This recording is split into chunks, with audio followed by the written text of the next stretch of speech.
All right, let's get right into it. In late 2025, while most of the world's headlines were focused elsewhere, India and Russia quietly activated a pact that, believe me, fundamentally redraws New Delhi's entire strategic map. Today, we're unpacking that very agreement, the Reciprocal Exchange of Logistic Support, or, as you'll get to know it, RELOS. So it really all boils down to this one big question, doesn't it? How on earth did India, a country thousands of kilometers away, suddenly get operational access, a real strategic foothold way up in the high north? Well, the answer lies in a single, incredibly powerful military agreement. And that answer is RELOS. Now look, this isn't some flashy, headline-grabbing arms deal. Nope. This is something much, much more foundational. It's a reciprocal pact, which basically means the Indian and Russian militaries can now use each other's bases for a whole range of support services. Think of it like a master key, one that unlocks doors to some of the most strategic locations on the entire planet. Okay, so let's break this down. What exactly is this RELOS pact? And how did it go from just a handshake agreement to actual binding law? So the agreement itself was signed way back in February over in Moscow. But, and this is the really interesting part, look at the timing of when it was finalized. We're talking December, just 2 days, literally 2 days before the big annual India-Russia summit. Russia's parliament gives it the green light, and boom, President Putin signed it into law. That's no accident, right?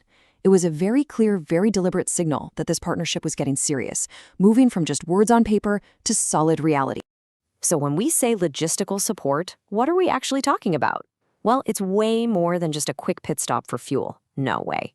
This covers the whole shebang. Docking warships, using airfields, getting complex repairs and maintenance done, resupplying provisions, even medical support.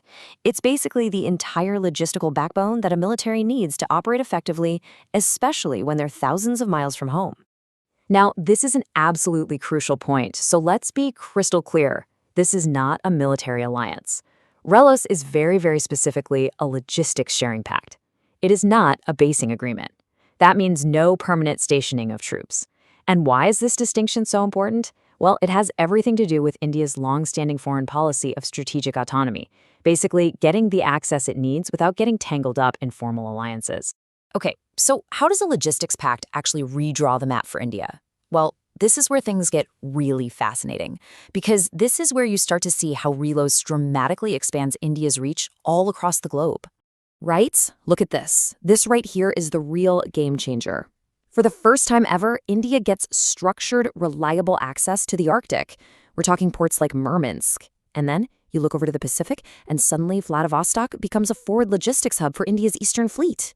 Do you realize what that means? It could literally cut weeks off deployment times. This is the moment India takes a massive leap from being a major regional power to a player with genuine global reach. So why all the fuss about the Arctic? It really comes down to this number, 40%. The Northern Sea Route, which is opening up as the ice melts, is about 40% shorter than the old route through the Suez Canal between Europe and Asia. That's a huge deal for trade. And now, with access to Russia's Arctic ports, India isn't just watching from the sidelines. It's positioned to help secure this brand new, absolutely critical trade artery. But you have to ask, why now? I mean, India and Russia have had defense ties for over 60 years. So why was this pact suddenly so necessary? Let's dig into the strategic thinking, the geopolitical chess game that's going on here for both New Delhi and Moscow. Well, a huge reason comes down to just simple, practical military reality. About 60%, think about that, more than half, of all of India's military gear is Russian-made. We're talking Sukhoi jets, T-90 tanks, Kilo-class submarines, the list goes on. Making sure all that hardware stays operational and ready to go is obviously a massive national security issue. And RELOS? It creates the official, solid framework to make sure that happens. And here is where the pact gets really, really clever. You could almost call it a sanctions-proofing mechanism. See, RELOS is designed to work around that complicated web of Western sanctions on Russia. It does this by setting up a system for deferred payments and in-kind adjustments. So what does that actually mean? It means support can be exchanged without a direct money transfer for every single transaction. It's a genius way to protect India's critical defense supply chain from all the geopolitical drama and banking problems out there. Now, what's really interesting is when you put RELOS side by side with another pact India has, this one with the United States, called LMOA. At first glance, you might think, wait, how does that work? but they serve totally different goals. LMOA is all about the Indo-Pacific, working with Quad partners. RELOS, on the other hand, is about securing that Russian-made military backbone and getting that new access to the Arctic. So having both isn't a contradiction at all. In fact, it's the perfect example of India's policy of strategic autonomy in action, partnering with different powers for different reasons. So what's in it for Russia? Well, as Brigadier Arun Sahagol puts it so well, this pact gives the Russian Navy the sea legs it's always wanted in the Indian Ocean. It gives them the ability to stick around, to sustain a presence far from their home ports. And for India? A friendly Russian naval presence in the region adds another big player to the mix. It makes the whole strategic picture more complex and more balanced. All right, let's pull all these threads together. What's the big picture here? Why does this seemingly quiet logistics deal matter so much for India's place in the world? When you boil it all down, this pact is a massive deal for India in 5 key ways. First, it's an entry ticket into the Arctic. Second, it's a huge power-up for its Act East policy in the Pacific. Third, it's an insurance policy for the readiness of most of its military. Fourth, it is a textbook case of strategic autonomy.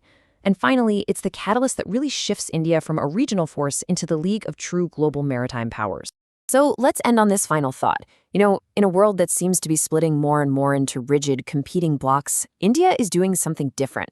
It's building a whole network of partnerships, not based on old alliances, but on specific, shared interests. So by keeping these strong ties with both Russia and the West, could this be the blueprint?